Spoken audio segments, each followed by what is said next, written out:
கண்ணியத்துக்குரியவர்களை மறுமை நாள் அல்லாஹ் ரப்புல் ஆலமீன் அந்த நாளிலே சூரை ஊத வைப்பான் வனுஃபிக ஃபிஸ்ஸூர் ஃபஸாஇக மன் ஃபிஸ் ஸமாவாதி வ மன் ஃபில் அர்தி இல்லா மன் ஷா அல்லாஹ். அல்லாஹ் ரப்புல் ஆலமீன் சொல்லுகின்றான், சூர் ஊதப்படும், சூர் ஊதப்படும்.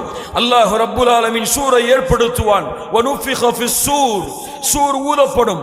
அல்லாஹ்வுடைய தூதர் சொன்னார்கள், எப்போது அல்லாஹ் சூரை ஊதக்கூடிய மலக்கை படைத்தானோ அன்றில் இருந்து அந்த மலக் அந்த சூரை தன்னுடைய வாயின் நுனியிலே வைத்தவராக அல்லாஹ்வின் கட்டளை எதிர்பார்த்து கொண்டிருக்கிறார். அல்லாஹ் எப்போது கட்டளை இடுவானோ அப்போது ஊதுவார்.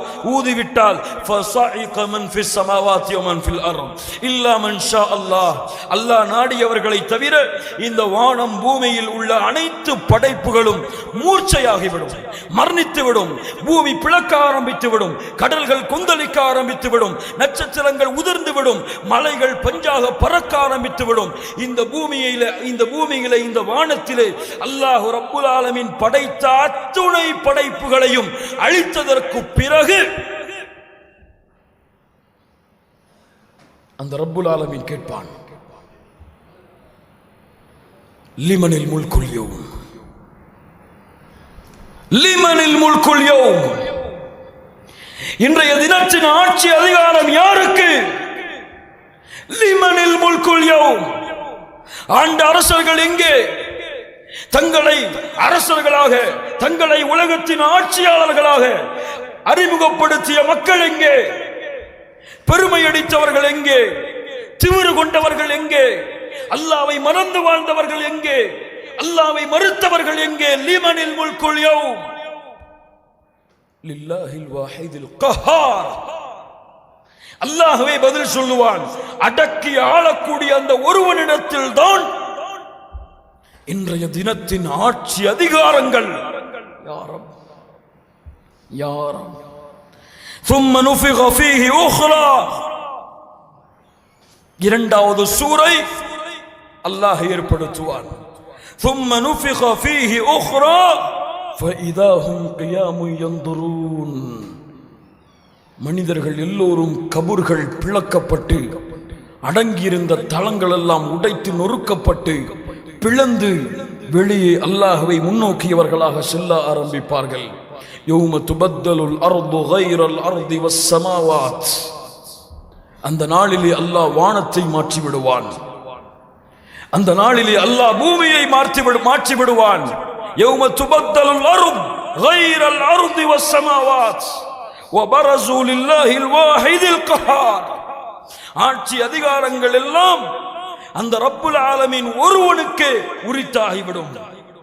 யௌம யத்தபிஊன தாஇ லா இவஜ லஹு வஹஷஅத்தில் அஸ்வாது லிர்ரஹ்மான் ஃபலா தஸ்மஉ இல்லா ஹம்ஸா. அல்லாஹ் சொல்லுகின்றான், அந்த நாளிலே மக்கள் எழுந்ததற்கு பிறகு ஒரு அழைப்பாளர் அழைப்பார். எந்த கரடு முரடான பாதைகளும் அந்த நாளிலே இருக்காது. பூமி சமதளமாக இருக்கும்.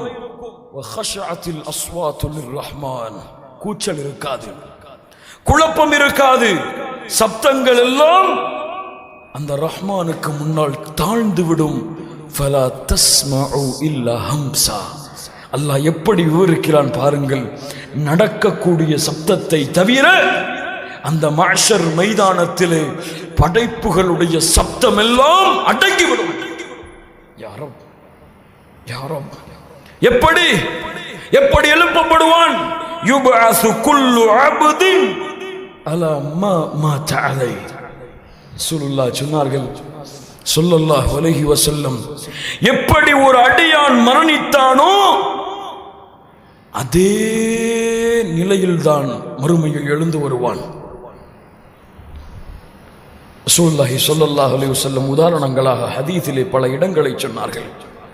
ஒரு கூட்டம் மஹ்ஷர் மைதானத்திலே எழுந்து வரும் பொழுது லப்பைக் அல்லாஹும்ம லப்பைக் லப்பைக் லா ஷரீக லக லப்பைக் இன்னல் ஹம்த வன் நிஅமத லக வல் முல்க் லா ஷரீக லக் என்று தல்பியாவை ஓதிக்கொண்டு வரும்.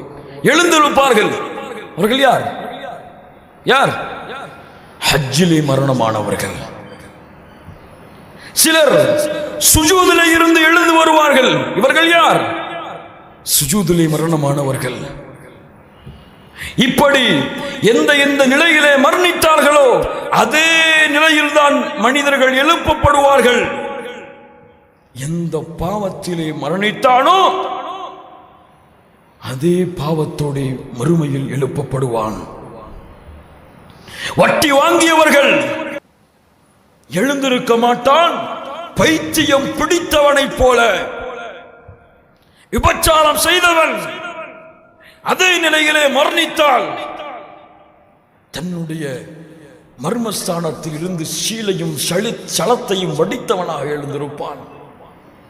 தவறான காட்சிகளை பார்த்து கொண்டிருந்தவன், ஹராமை செய்து கொண்டிருந்தவன் அது எந்த நிலையிலே மரணித்தானோ அதே நிலையிலே அந்த ரப்புல் ஆலமீனுக்கு முன்னால் எழுப்பப்படுவான். 3 பிரிவுகளாக ரசூலுல்லாஹி ஸல்லல்லாஹு அலைஹி வஸல்லம் சொன்னார்கள், யுஹ்ஷருன் நாஸு யௌமல் கியாமத்தி 3 அஸ்னாஃப். 3 பிரிவுகளாக எழுப்பப்படுவான். சின்ஃபன் முஷாத்தன் வ சின்ஃபன் ருக்பானன் வ சின்ஃபன் அலா உஜூஹிஹிம். ஒரு கூட்டம் மறுமை நாளிலே நடந்து வருவார்கள். இன்னொரு கூட்டம் வாகனங்களிலே பயணித்து வருவார்கள். இன்னொரு கூட்டம் தங்களுடைய முகங்களால் நடந்து வருவார்கள்.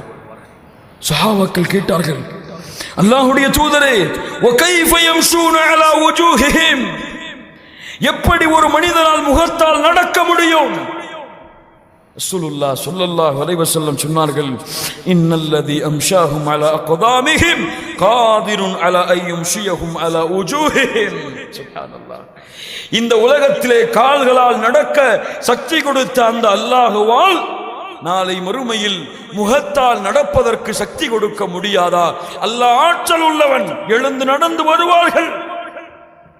காஃபிர்கள், பாவிகள், அல்லாஹ்விற்கு மாறு செய்தவர்கள். அதுவும் எப்படி? ஆடைகளோடா, செருப்போடா? அல்லாஹ்வுடைய தூதர் முஹம்மது ரசூலுல்லாஹ் ஸல்லல்லாஹு அலைஹி வஸல்லம் சொன்னார்கள், யுஹ்ஷருன் நாஸு யௌமல் கியாமத்தி ஹுஃபாத்தன் உராத்தன் குர்லன். நாளை மறுமையிலே மனிதர்கள் எழுப்பப்படும் பொழுது ஆடை இல்லாதவர்களாக, செருப்பில்லாதவர்களாக, மர்மஸ்தானத்திலே கத்னா, சுன்னத் என்று அழைக்கப்படக்கூடிய கத்னா செய்யப்படாதவர்களாக எப்படி பிறந்தார்களோ அதே நிலையிலே மறுமையிலே எழுந்து வருவார்கள். ஆடை இருக்காது. கண்ணியத்துக்குரியவர்களே, நான் சொல்லக்கூடிய விஷயங்கள் எல்லாம் யாருக்கோ நடக்க போகிறது என்று எண்ணிக்கொள்ளாதீர்கள். நான் நிற்பேன் அந்த நிலைமையில் இன்ஷா அல்லாஹ், நீங்கள் நிற்பீர்கள் அந்த நிலைமையில் இன்ஷா அல்லாஹ். அதை உங்கள் கண்களுக்கு முன்னால் கொண்டு வாருங்கள். அந்த நாளை பற்றிய விபரீதம் எமக்கு புரியும். நிர்வாணமாக நிற்போம், செருப்பு இருக்காது, மர்மஸ்தானத்திலே கத்னா செய்யப்பட்டிருக்காது. அல்லாஹ்வுடைய தூதரிடத்திலே ஆயிஷா ரலியல்லாஹு அன்ஹா கேட்டார்கள், அல்லாஹ்வுடைய தூதரே, ஆண்களும் பெண்களும் நிர்வாணமாக எழுப்பப்பட்டால் ஒருவர் ஒருவரை பார்க்கிட நேரிடுமே. கேள்வி சரிதான். முஹம்மது ரசூலுல்லாஹ் ஸல்லல்லாஹு அலைஹி வஸல்லம் சொன்னார்கள், யா ஆயிஷா, யா ஆயிஷா, அல் அம்ரு அஷத்து மின் அன் யன்துர பஅதுஹும் இலா பஅத்.